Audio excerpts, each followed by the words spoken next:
బయట ఎంత చల్లగా ఉండనివ్వండి, అరుణాచలం దేవాలయంలోకి వెళ్లి కూర్చుంటే ఒళ్ళు చెమటలు పోస్తుంది. అంత వేడిగా ఉంటుంది. ఆ వేడి నిజంగా అగ్నిహోత్ర స్వరూపంతో ఉంటే మనం తట్టుకోలేమని ఆ వేడి రూపంలో ప్రకాశిస్తూ ఉంటాడాయన. కాదు కాదు, అసలు యథార్థం ఏమంటే అది జ్ఞానాగ్ని.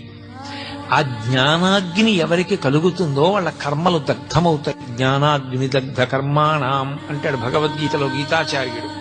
ఆ జ్ఞానాగ్ని వలన మళ్లీ పుట్టవలసినటువంటి అవసరం లేకుండా పాపములన్నీ కూడా కాలిపోతాయి సంచితముతో కలిపి. అంత గొప్ప జ్ఞానస్వరూపమే రాశీభూతమై లింగస్వరూపాన్ని దాల్చింది. జ్ఞానస్వరూపమైనటువంటి అగ్నిలింగం. అందుకే అరుణాచలంలో ఉండేటటువంటి శివలింగము భౌతికమైనటువంటి అగ్నికి ప్రతీక, జ్ఞానాగ్నికి ప్రతీక.